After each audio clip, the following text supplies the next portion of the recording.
नमस्कार। मैं कनकलता झा। यह मेरा यह मीत का पाठ के 2 भागों से तो आपने परिचित हो चुके हैं।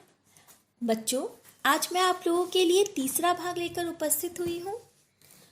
तीसरा भाग और सबसे महत्वपूर्ण भाग। आइए पढ़ते हैं पाठ। यह मेरा यह मीत का। देखो, तुम्हारे पिता की सहायता से मैंने 100 मुद्राएं राजा से याचक बनकर ली। उनसे मैंने व्यापार शुरू किया। व्यापार में मैंने शक्ति, भक्ति और बुद्धि लगाई। लाभ होने लगा।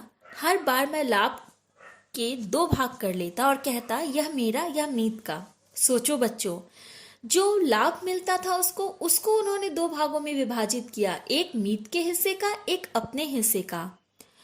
मैं दोनों भाग को अलग अलग कर व्यापार में लगाता। इस तरह व्यापार बढ़ता गया, लाभ बढ़ता गया। क्या समझा तुमने? मैं मंत्री पुत्र हकलाने लगा। व्यापारी ने उससे प्यार से चूमते हुए कहा, बेटे, अगर इसी तरह तुम भी एक एक ज्ञान को, एक एक विद्या को और गुण को अपना समझ लो और अपने लिए तथा अपने मित्रों के लिए दिल और दिमाग रखते जाओ तो 6 वर्षों में तुम क्या बन जाओगे? मंत्री पुत्र मुस्कुराते हुए बोला, मैं ज्ञान और गुण का लखपति हो जाऊंगा। शाबाश बेटे, तुम्हारी माँ, तुम्हारे पिता, मैं, सब लोग यही चाहते हैं कि तुम विद्या और गुण के लखपति बन जाओ। क्या तुम हमारी यह इच्छा पूरी करोगे? अवश्य।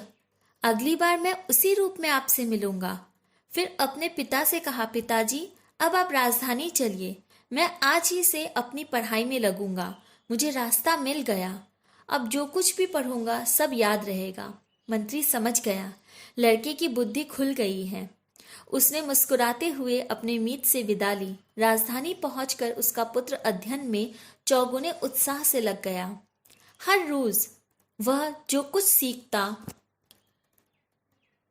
मन ही मन अपने काल्पनिक मित्र को भी सिखाता। वह कहता, यह मेरा यह मीत का।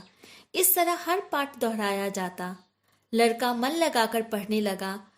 वह विद्याएं सीखता गया, अच्छे गुणों से संपन्न होता गया। 6 वर्ष बाद वह भी प्रकांड पंडित बन गया और आगे चलकर उसके पिता का उत्तराधिकारी बना। गुरुजी यह भी कहते, कहानी सबको सुनाते, विशेष रूप से उन शिष्यों को जिनका मन पढ़ाई में नहीं लगता हो। इस सीधी सादी कहानी का सभी शिष्यों पर अच्छा प्रभाव पड़ता। सबसे पढ़ाई लिखाई में के प्रति एक नया उत्साह भर जाता। सब जी जान से पढ़ने लगते। स्वयं तो पढ़ते ही अपने सहपाठियों को भी पढ़ाते। मीत का भाग भी तो रखना हो था।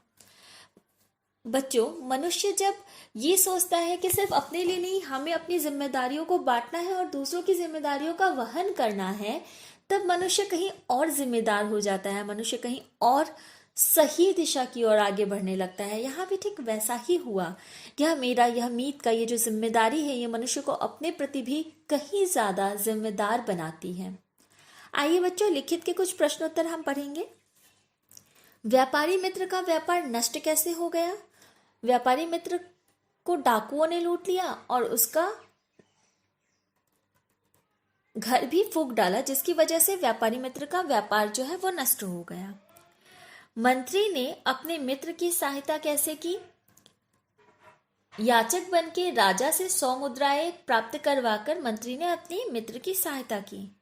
व्यापारी मित्र ने मंत्री के पुत्र को क्या समझाया?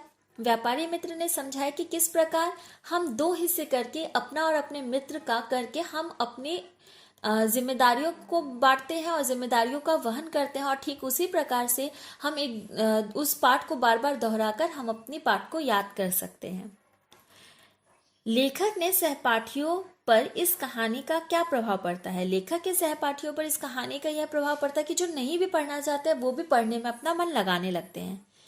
इस कहानी का मुख्य संदेश लिखिए। इस कहानी का मुख्य संदेश यह है कि मनुष्य जब अपनी जिम्मेदारियों का वहन करने लगता है और साथ में दूसरों की जिम्मेदारियों का भी वहन करने लगता है, तो बच्चों वो अपने प्रति भी और अधिक जिम्मेदार हो जाता है और अधिक जिम्मेदार होकर वो अपने काम को कर सकता है। और जिम्मेदारी लेने से आत्मविश्वास बढ़ता है और सहयोग से एक दूसरे के प्रति प्रेम भावना भी बढ़ती है।